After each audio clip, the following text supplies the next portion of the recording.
pada hari ini kita punya tema wanita berkelas surga. Saudaraku sekalian saya muliakan, seperti yang tadi saya sampaikan, pilihannya tuh cuma dua, surga atau neraka. Surga kita belum pantas, tapi neraka kita nggak kuat. Maka emang benar yang disampaikan dalam syair yang kabarnya syairnya Abu Nawas, kabarnya juga syairnya Imam Syafi'i atau ulama yang lain yang biasa kita dengar tuh. Ilahi lastulil firdausi ahla wala aqwa ala naril jahimi fahabli taubatan waghfir dunubi fa innaka ghafirudz dzambil azim. Ilahi lastulil firdausi ahla. Ya Allah, belum pantas diri ini masuk surga, tapi pilihannya cuma dua.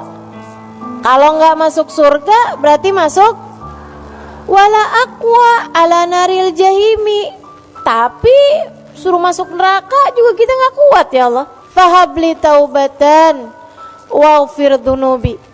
Yang bikin kita nggak pantas masuk ke dalam surga ini karena dosa-dosa kan. Dosa-dosa bikin orang pantasnya masuk neraka. Kalau gitu fahabli taubatan, ya Allah karuniakanlah kepada kami taubat. Waghfir dunubi, ampunkan segenap dosa-dosaku. Fa innaka ghafirudz dzambil azimi, sebab meski dosaku besar, bukankah engkau adalah Tuhan pengampun dosa-dosa besar.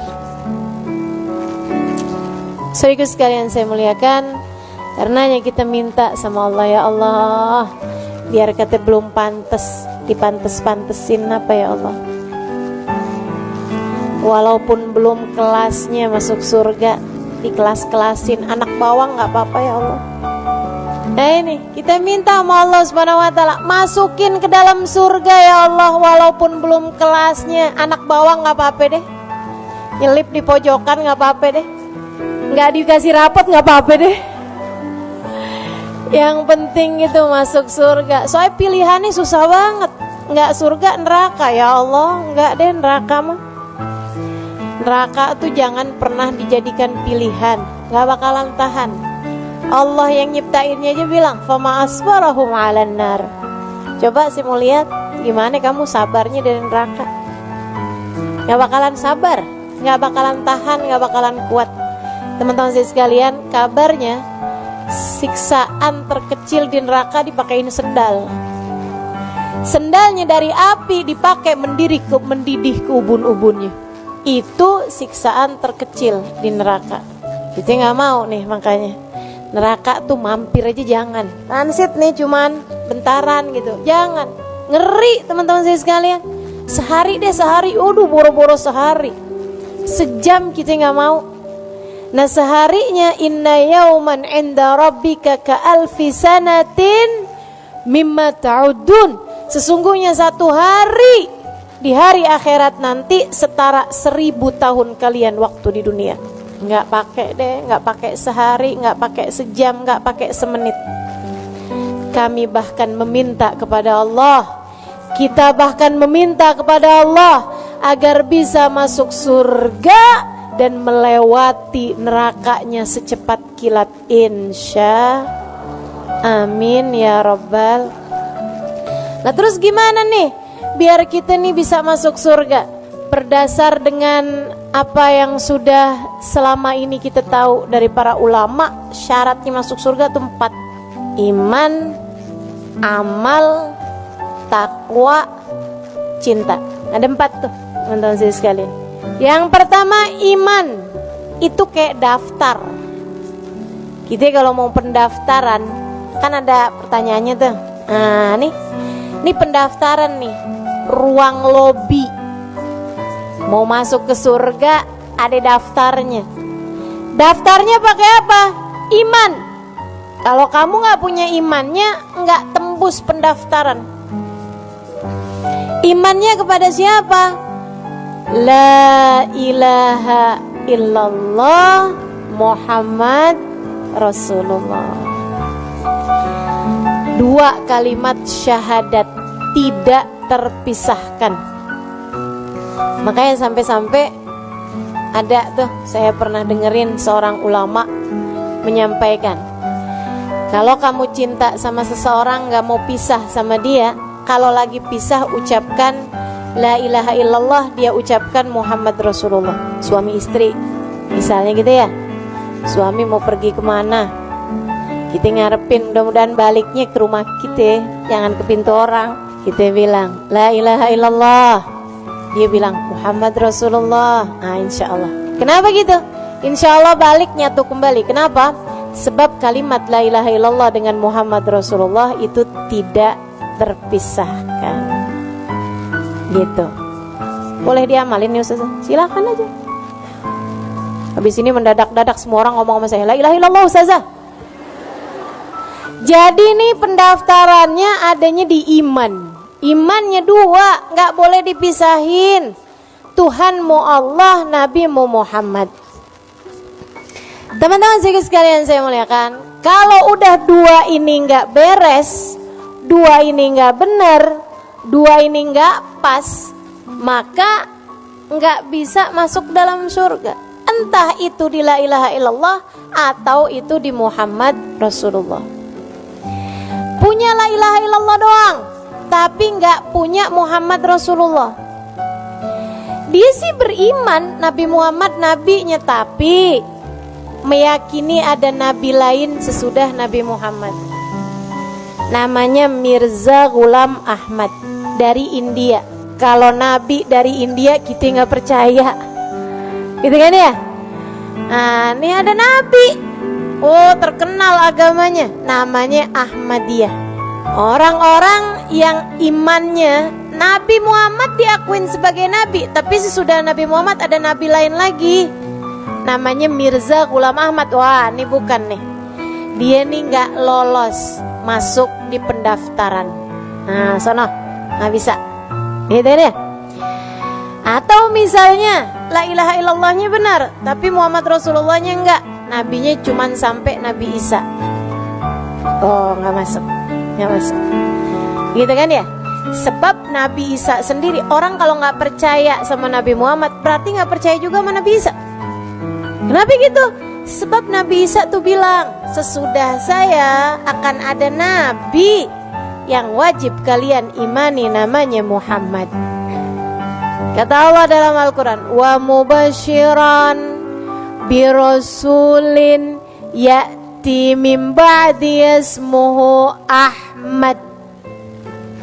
Aku ini, kata Nabi Isa, selain daripada menghidupkan orang mati, aku punya mukjizat. Selain daripada terutus menyampaikan risalah kepada kalian semuanya, aku juga adalah seorang nabi yang diminta memberi kabar gembira bahwasanya sesudah aku nanti, ratusan tahun sesudahku, akan ada seorang nabi yang terutus, namanya Muhammad, di bumi, di langit terkenal dengan nama Ahmad. Jadi kalau nggak percaya sama Nabi Muhammad berarti nggak percaya juga dong sama Nabi Isa. Sebab Nabi Isa memberikan kabar gembira tentang Nabi Muhammad. Jadi teman-teman sekalian, nih syarat imannya la ilaha illallah tambah Muhammad Rasul. Kalau nggak beriman sama Nabi Muhammad, atau percaya sih sama Nabi tapi tidak memuliakan Nabi. Nah, ini juga nih masalahnya. Tidak memuliakan Nabi. Nabi ya manusia biasa deh gitu. Nabi bisa bikin salah. Nabi bisa dikuasai hawa nafsu. Nih, yang begini nih. bermasalah sama imannya, teman-teman sekalian. Makanya dicerita, pernah dikisahkan Kalau kita oleh guru ditanya saya, kota mana yang paling indah di muka bumi, ada orang tinggal mungkin di Madinah, yang terbayang tiap hari adalah sholat di mewahnya Masjid Nabawi, London, zuhur, bergengsinya asar, maghrib, New York, isya. Kalau dia klasiknya lagi ada di Roma, Madinah, sholatnya di atau Masjid Nabawi, majunya Dubai. rumahnya deketan dari situ. Tapi Sesudah Madinah itu dia tua, spesial. usia Madinah puluhan tahun ke belakang, adalah meninggal keindahan yang dikuburin, bersahaja. dibaki, Sejak dulu sudah ada disolatin kota-kota di megah, Nabawi ada sebelumnya. Konstantinopel, Waktu dikuburin, ada tiap kali Alexandria. jenazahnya dihadap Tapi ke arah Rasulullah kiblat, mendidik para kebalik, sahabatnya nggak untuk menghadap tidak ke arah. silau dengan Dikuburin lagi, balikin dunia lagi, dalam dihadapin ke arah kiblat, genggaman, kebalik tapi lagi, akhirat diganjel pakai kayu, balik Siapa ke kayu-kayunya, tempat diganjel yang mau begitu batu, sederhana kebalik mau batu-batunya. menjadi pusat Ditanyakan peradaban, kepada para ulama menggerakkan zaman sejarah tersebut, mereka yang kelak mengatakan nanti ma'arada rabbukum melalui illa manusia. hadza faf'alu. Ya udah, emang Allah maunya gitu, biarin aja. Jadilah dia jenazahnya menghadap membelakangi kiblat. Syekh, kalau kayak gini nih kenapa? Katanya warga masyarakat. Syekhnya bilang berarti tidak mukmin di hadapan Allah, tidak muslim di hadapan Allah. Kenapa Syekh? Nah tuh saya nggak ngerti. Silahkan tanya kepada keluarganya, tanyain kepada istrinya. Istrinya bilang, waduh laki saya tuh bagus, sholatnya bener, amal dia punya. Dia bilang orangnya baik, sama keluarga baik, gak pernah ninggal, jauh dari dosa-dosa.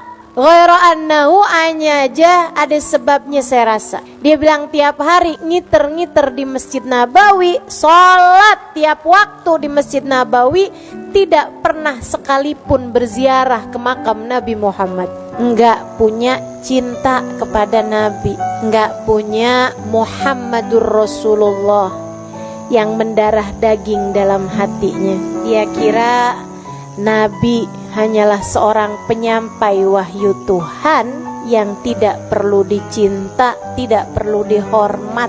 Dia hanya condong kepada la ilaha illallah, tidak kepada Muhammad Rasulullah. Banyak nih, sekarang tambah banyak, memiliki kecondongan hanya kepada la ilaha illallah, tidak kepada Muhammad Rasulullah. Kalau udah urusannya cinta menabi, dibid'ah-bid'ahin seada-adanya. Orang bersuka cita, bersolawat, memuji-muji Nabi, dia yang gak terima. Dikata kalian berlebih-lebihan sama Nabi Muhammad. Merayakan maulid Nabi, gak ada dalilnya tuh. Ngerayain maulid dia sendiri, agak dicari dalil. Teman-teman sekalian saya muliakan, ini berbahaya. Karena hanya condong kepada la ilaha illallah, tidak kepada Muhammad Rasulullah. Kita hormat kepada Nabi Muhammad, kita iman kepada Nabi Muhammad, kita cinta kepada Nabi Muhammad, sama halnya dengan kita iman kepada Allah, kita hormat kepada Allah, dan kita pun tentu saja cinta kepada Allah. Iman kepada Allah nih teman-teman sekalian, bukan hanya bilang asyhadu an la ilaha illallah, akan tetapi makna la ilaha illallah, tidak ada Tuhan yang boleh disembah kecuali Allah. Kita tidak sujud kecuali kepada Allah, kita tidak patuh kecuali kepada Allah. Sebab kita meyakini tidak ada pemberi kehidupan kecuali Allah, tidak ada pengatur kehidupan kecuali Allah, tidak ada pemberi rizki kecuali Allah, tidak ada penentu jodoh kecuali Allah. Jadi orang yang beriman kepada Allah gak ada ceritanya cinta ditolak dukun bertindak, karena dia tahu gak ada ceritanya jodoh saya ditikung sahabat sendiri gitu. Gak ada ceritanya tuh. Orang yang beriman faham makna la ilaha illallah adalah la haula wala quwata illa billah. Gak ada kekuatan mendatangkan kebaikan, gak ada kekuatan menghindar dari keburukan, kecuali semuanya dari Allah. Gak ada. La mani' lima atait wala mu'ti lima manat wala radda lima qadait. Tidak ada yang bisa memberi jika Allah hendak menghalangi. Tidak ada yang dapat menghalangi ketika Allah hendak memberi. Tidak ada yang dapat menolak apapun yang telah menjadi keputusan Allah. Pun teman-teman saudaraku sekalian, orang yang beriman kepada Allah faham bahwasanya rezeki semuanya aturan dari Allah, pembagian dari Allah. Nahnu qasamna bainahum, kami udah bagi-bagi ma'isyatahum, penghidupan dunia mereka nih udah kami bagi, udah kelar. Rizqukum fis sama wa ma tu'adun. Kata Allah, rizki kalian udah selesai saya atur dari langit, dan semua yang sudah kalian dijanjikan udah selesai aturannya dari langit. Gak ada ceritanya rizki kita dimakan orang. Kalau dimakan orang berarti bukan rezeki kita, rezeki dia. Maka imanmu harus kamu perbaiki teman-teman saya sekalian. Waduh, ini suami di PHK, makan apa kita? Wah, kita nih kalau keluar dari perusahaan ini, makan apa kita? Waduh, makanya ada banyak orang-orang yang mendewakan atasannya. Ada orang-orang yang semacam menyembah pekerjaannya. Ada orang-orang yang menjadi abd, menjadi budak bagi uang, bagi harta, bagi dinar, bagi dirham. Ini yang dikhawatirkan Nabi Muhammad alaihissalam. Katanya Nabi Muhammad alaihissalam, inna likulli ummatin ijil, wa ijil ummati ad-dinar wa dirham. Setiap umat rasa-rasanya punya sesembahan lain selain Allah, dan sesembahan umatku ad-dinar wa dirham, uang dan harta. Nih yang dijadikan sesembahan sama umat ini teman-teman sekalian. Maka imanmu itu adalah syaratmu menuju ke dalam surga. Pastikan kamu sudah memiliki kadar yang benar dari keimanan. Pastikan kamu sudah berkeyakinan dengan keyakinan yang benar tentang Allah dan Rasul-Nya. Sebab itu adalah gerbang pertama, pemeriksaan pertama, pendaftaran pertama bagi kelayakanmu untuk masuk ke dalam surga. Ayo beriman. Saudaraku sekalian, jangan pernah lepas dari hati iman kepada Allah di satu sisi, iman kepada Nabi Muhammad di sisi yang lain. Cinta kepada Allah di satu sisi, cinta kepada Nabi Muhammad di sisi yang lain. Bahagiamu dengan Allah, bahagiamu dengan Nabi Muhammad. Iman yang nomor 1. Jadi sekalian saya muliakan, yang kedua apaan tadi? Amal. Bukan cuman iman tapi gak pernah dikerjain. Amalin kalau udah tahu. Allah perintahkan sholat, kerjain. Allah perintahin puasa, kerjain. Allah perintahin tutup aurat, kerjain. Allah perintahin sedekah, kerjain. Teman-teman saya sekalian, amal soleh. Sebab memang benar, kita ini bisa masuk surga dengan rahmatnya Allah atau dengan syafaat Rasulullah. Akan tetapi bagi-bagi jatah surga, katanya Allah, adkhulul jannah udkhulul jannah birahmati waqtasimuha bi'amalikum. Dalam hadis qudsi Allah berfirman, masuklah kalian ke dalam surga dengan rahmatku, silahkan bagi jatah surga kalian dengan amal perbuatan kalian.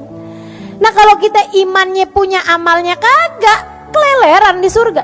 Kayak udah masuk hotelnya tapi kita belum booking kamarnya, kan begitu ya? Keleleran kita, teman-teman saya sekalian. Di hotel nih tapi di lobi doang, kagak enak ya. Demikian pula dengan di surga nanti itu waktu si Kalau kita ditanya kota mana yang paling indah di muka bumi, mungkin yang terbayang adalah mewahnya London, bergengsinya New York, klasiknya Roma, atau majunya Dubai. Tapi Madinah itu spesial. Madinah adalah keindahan yang bersarang. Sejak dulu sudah ada kota-kota megah, ada Konstantinopel, ada Alexandria, surganya dibagi-bagi sesuai dengan amal perbuatan. Makanya Nabi Muhammad bilang, innal dunia dalam genggaman, tapi akhirat yang ada di hati. Sesungguhnya di dalam surga terdapat Siapa sangka satu pintu tempat yang namanya begitu sederhana la menjadi pusat yadkhuluhu illa peradaban, sha'imun. gerakan Tidak sejarah ada yang masuk yang di kelak dalamnya menemukan kecuali penghuni ahli-ahli bersih. puasa waktu di dunia. Puasa wajib iya, puasa sunnah iya. Puasanya bukan cuman puasa perut farji, tapi dipuasain seluruh anggota tubuh dari dosa. Walaupun udah malam, tetap puasa perut dari kekenyangan, tetap puasa seluruh anggota tubuh dari dosa. Ini ahli puasa, teman-teman saya sekalian. Ada pintunya sendiri, namanya Rayyan. Kalau kita bukan ahli puasa, nggak bisa masuk di sana. Ada pintu, Nabi Muhammad cerita, namanya Babur Rahmah. Babur Rahmah, pintu Ar-Rahmah, pintu rahmat. Itu buat siapa? Buat orang yang pernah ditinggal wafat oleh orang tercintanya waktu di dunia. Dan ketika ditinggal wafat, meninggal dunia oleh orang yang dia cintai waktu di dunia, tinggal mati sama orang yang dicinta waktu di dunia, dia segera bersabar di awal kali mendengarkan musibah tersebut, berkata inna lillahi wa inna ilaihi raji'un, alhamdulillah ala kulli hal, ibni li abdi baitan fil jannah wa sammihi baitul hamd. Katanya Nabi Muhammad alaihissalam, Allah berfirman, hambaku, wahai malaikatku, bangunkan untuk hambaku sebuah rumah di surga. Kasih nama rumah tersebut Baitul Hamd, rumahnya orang yang pandai berterima kasih kepada Allah. Kekasihnya meninggal, dia tetap berterima kasih juga kepada Allah, karena dia faham apapun yang terjadi adalah yang paling baik yang Allah berikan pada hambanya. Masya Allah. Jadi teman-teman saya sekalian, ada pintunya sabar, ada pintu buat ulama, ada pintu buat orang-orang ahli dakwah fillah, ada pintu buat anak yang berbakti kepada orang tua, ada pintu buat orang-orang ahli jihad fisabilillah, ada pintu buat para pembaca Al-Quran dan pengamal Al-Quran, ada pintu-pintunya teman-teman saya sekalian. Dan buat istri yang solehah, yang dia bakti kepada suaminya, bikin ridho suaminya, sampai suaminya merasa bahwa hidupnya seperti berada di surga bersama dengan istrinya yang solehah tersebut. Teman-teman saya sekalian yang saya muliakan, dia junjung, dia muliakan suaminya. Jadi istri yang benar-benar mampu membahagiakan suaminya, kalau meninggal dunia boleh pilih pintu surga manapun yang dia inginkan.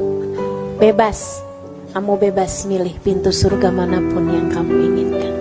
Masya Allah. Bu, para istri, ini kita bisa masuk surga jalur pintu khusus nih. Boleh milih teman-teman saya sekalian. Ayo mamratin salat farda, samat syara, wa ta'at zawjaha, faltadkhulil jannah min ayyi babin sya'at. Kalau ada seorang istri, dia benar sholatnya, fardunya, dia benar puasa Ramadannya, yang bolong-bolong ditambalin sesudahnya, karena dia mens, karena dia nifas, dia bayar sesudah bulan Ramadannya. Dia nggak punya puasa sunnah banyak-banyak, dia nggak punya sholat sunnah banyak-banyak, tapi dia punya amal ibadah berupa menyenangkan suaminya, sampai suaminya ridho kepada dia. Nanti kelak kalau masuk surga, boleh milih pintu surga manapun yang dia inginkan. Kata Nabi Muhammad alaihissalam. Tapi emang ya, nih kalau belum kawin sih belum tahu rasanya.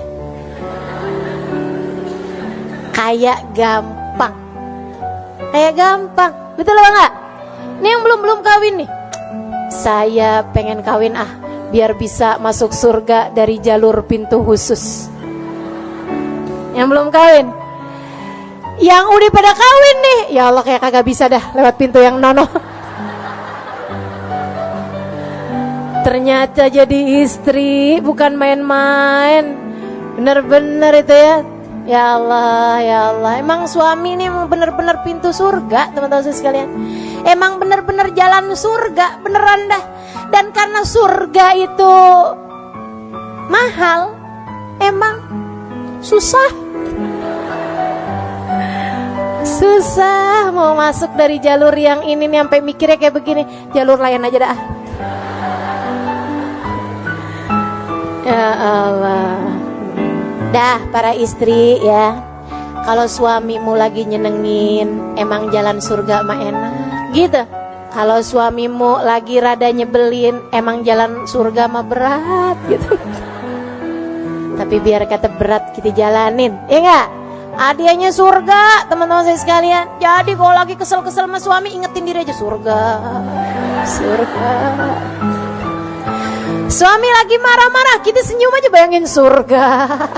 Surga gitu. Gak apa-apa. Suami lagi ada nyebutin nama salah satu yang ada di kebun binatang, biarin dia aja, surga. Surga. Saya gak mau balas, saya gak mau. Insya perlu amal soleh, teman-teman saya sekalian. Perlu amal soleh. Sampai-sampai nih, waktu Nabi Muhammad cerita kayak begitu, ada sahabat nanya. Nabi Muhammad tuh cerita, jadi kamu kalau masuk surga tuh yang namamu ada di pintu situ bakal memanggilmu. Tenang, kamu nggak usah susah-susah tuh nyari nama kita ada di mana. Nggak usah teman-teman. Begitu kita masuk surga, pintu yang ada nama kita di situ bakal manggil. Halimali terus, gitu. Ya kan contohnya kan mesti yang enak-enak, biar jadi doa. Gitu ya. Jadi tuh pintu bakalan manggil, teman-teman sekalian. Begitu kan? Nah, kalau yang istri yang solehah nih, ya itu dia, boleh jalan, boleh milih pengen masuk yang mana gitu. Saudaraku sekalian yang saya muliakan. Nah, ini nih. Nabi waktu cerita itu sampai ada sahabat acung tangan. Rasul mau nanya dong, kenapa kata Nabi? Ada nggak Rasul? Dari baiknya nih orang sampai semua pintu surga manggil dia, ada nggak itu? Kata Nabi Muhammad, ada. Dia adalah Abu Bakar As-Siddiq. Semua pintu surga manggil dia, teman-teman. Ya Allah, luar biasa, benar ya, sahabat baginda kita Nabi Muhammad alaihissalam. Yang satu ini sambilan mikir gitu, kita gimana nih ya? La ilaha illallah, la ilaha illallah. Mudah-mudahan dah biar keterima sama Allah, biar dirahmati sama Allah, biar disayangi sama Rasulullah. Kali-kali gitu dicariin, ya enggak? Amin ya rabbal. Baik tuh, satu tadi apa? Dua, pastikan ada yang bisa kita andelin. Pastikan bahwa amal ibadah kita itu juga ada yang bikin kita jadi pantas masuk surga. Sabar-sabarin teman-teman saya sekalian. Emang yang namanya ibadah mah karena jalan menuju surga tuh kan jadinya kan berat tuh. Namanya ibadah memang berat. Tahajud ngantuk, ya enggak? Puasa lapar. Semua ibadah memang kayak begitu. Hadir pengajian, enggak tuh, enggak pada males gini, ya Allah. Jadi teman-teman saya sekalian tuh amal soleh. Kemudian yang ketiganya apa tadi? Takwa. Saudariku sekalian saya bilang, apa tuh takwa? Jauhi dosa. Itu takwa. Takwa itu punya rasa takut sama Allah, membuatmu tergerak mengerjakan perintahnya dan menjauh dari larangannya. Takwa, jauhin dosa. Kalau kepengen masuk surga, ya jangan menempuh jalan yang bikin kamu masuk neraka. Kan katanya pengen masuk surga. Maka wanita berkelas surga seharusnya nggak booking tempat di neraka. Katanya Nabi Muhammad alaihissalam, man balag umruhu arba'in falam yujawiz khairuhu syarrah falyatajahaz ilan nar. Siapa yang umurnya 40 tahun tapi dosa-dosanya banyak banget. Gak lebih daripada pahala yang sudah dia buat. Umur 40 tahun masih rajin banget bikin dosa. Falyatajahaz maq'adahu minan nar. Dia sedang mempersiapkan tempatnya di dalam neraka. Dosa tuh bikin kita masuk neraka. Maka kalau kamu pengen masuk surga, jauhin dosa. Udah punya suami, masih seneng aja WhatsAppan melaki orang. Ada di sono, sini. Kalau kurang, jangan utang. Apalagi kalau hutangnya hutang riba, haram. Teman-teman, haram. Haram. Itu dosa paling parah, tuh dosa riba. Serem banget. Dalam Al-Quran, ini saya kasih tahu ya, buat siapapun yang suka berhutang, apalagi kalau sampai hutangnya sampai hutang-hutang yang pakai ada ribanya, teman-teman saya sekalian. Utang yang sama temen aja, yang kalau dia lupa alhamdulillah, yang kalau dia nggak nagih-nagih berasa dapat rezeki hamba solehah. Nih teman-teman saya sekalian, itu aja bahaya loh, bisa nyegah kita dari surga, apalagi hutang riba. Saya kasih tahu, saudara sekalian saya muliakan, dalam Quran tuh ada 2 dosa yang Allah ancam. Dalam Quran ya, ada 2 dosa yang Allah ancam. Kalau kamu nggak berhenti, kamu ngajak perang denganku, kata Allah. Ada 2 dosa. 1 dosa bunuh Nabi, bunuh Nabi, bunuh Nabi. Nabi diutus ke atas muka bumi malah dibunuh, diancam perang sama Allah. Utusanku dibunuh, gimana nggak diancam perang sama Allah? Kamu berani-berani bunuh nabiku, kata Allah. Fa'dhanu biharbin minallah. Aku akan perangi kamu, kata Allah. Pantes dong dosa bunuh nabi. Serius sekalian saya muliakan. Dosa yang kedua, dosanya riba. Kata Allah, kamu nggak berhenti ngerentenin uang, kamu nggak berhenti berhutang riba, fa'dhanu biharbin minallahi ta'ala wa rasulih. Aku dan Rasulullah Muhammad mengumandangkan perang sama kamu. Makanya nggak ada ceritanya orang yang suka berhutang riba hidupnya bahagia. Cari aja, cari aja. Apalagi yang rentenin uang, apalagi yang minjemin dengan berbunga. Itu kelar. Udah deh, diperangin sama Allah. Gimana ceritanya seneng? Diperangin sama Allah Subhanahu wa ta'ala. Maka saudara sekalian, yang mau masuk surga, kita cari kelas kita ini di surga nih teman-teman saya sekalian, mesti jauh-jauhin semua hal-hal yang bikin kita pantas ada di neraka. Jauhin semua yang bikin kita pantas ada di neraka, dari semua jenis dosa-dosa. Nih dengan ya, jauhi apa nanya? Dosanya pacaran jauhin, dosanya ngomongin orang jauhin, dosanya fitnah jauhin, dosanya marahin suami jauhin. Emang dosa saja? Dosanya mukul anak jauhin. Ibu, dosa itu katanya Nabi mahaka fi sadrik, yang bikin nyesel di hati itu dosa. Dosa itu subhanallah.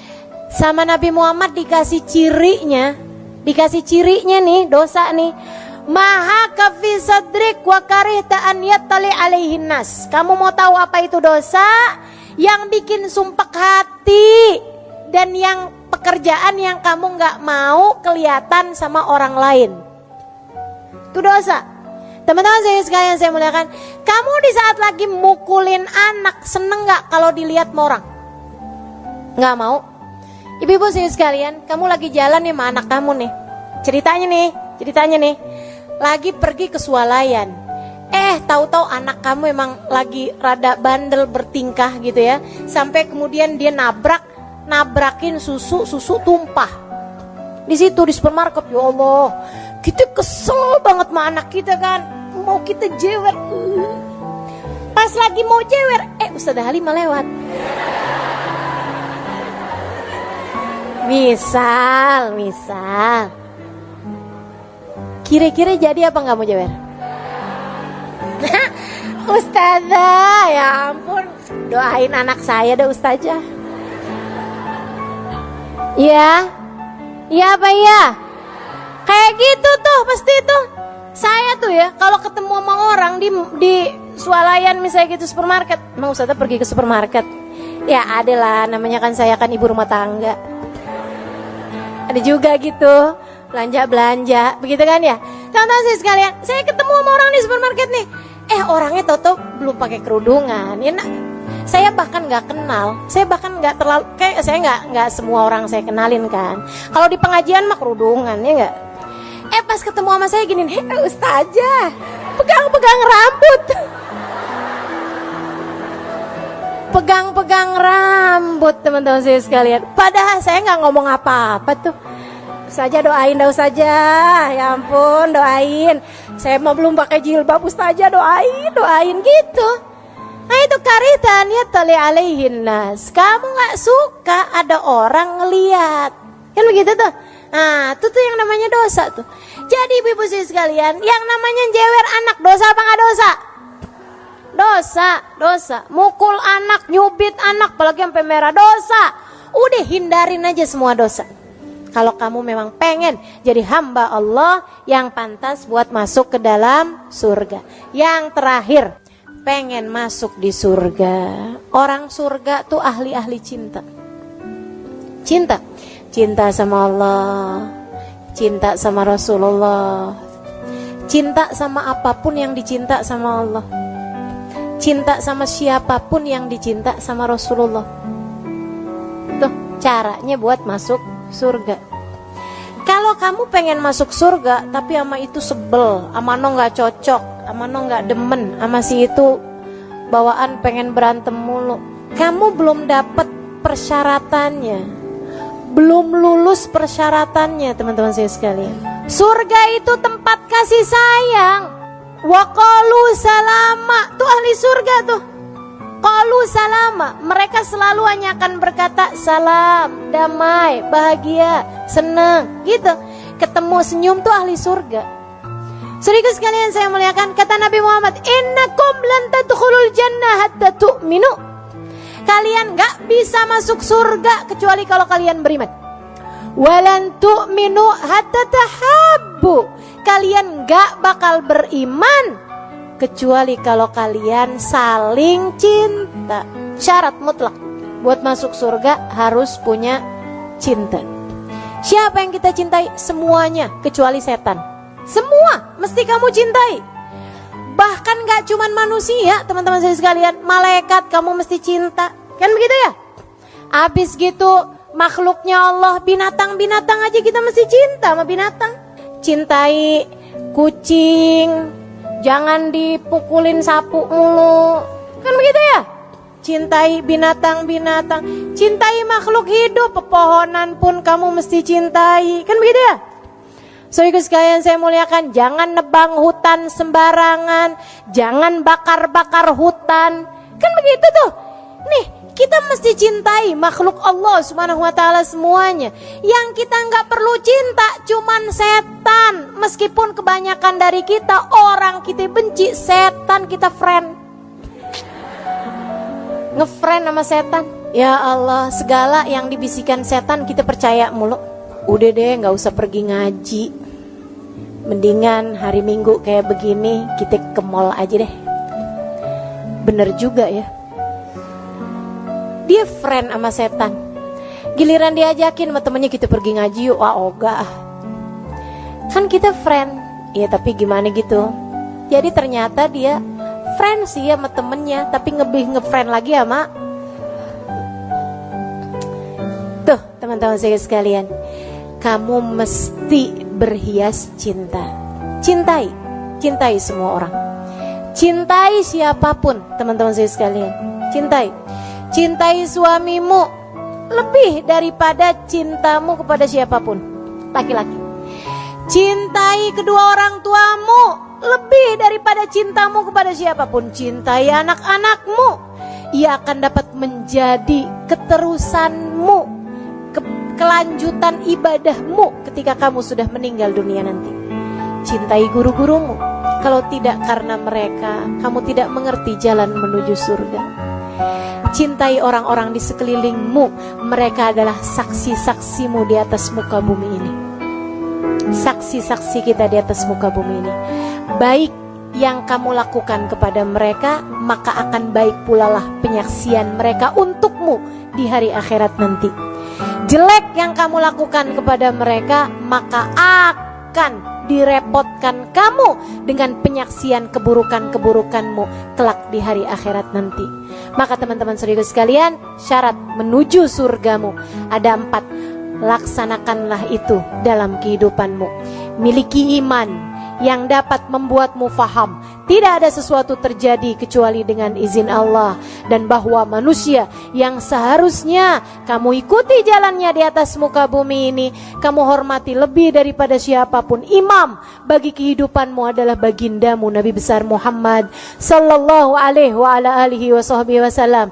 Kemudian yang kedua, milikilah amal soleh, amal perbuatan, bergegaslah, fastabiqul khairat, lakukan amal-amal ibadah. Salah satunya adalah berusaha untuk bangun sebelum subuh dan mengerjakan tahajudmu, teman-teman saudariku sekalian, sebab itu adalah waktu intim antaramu dengan Allah subhanahu wa ta'ala.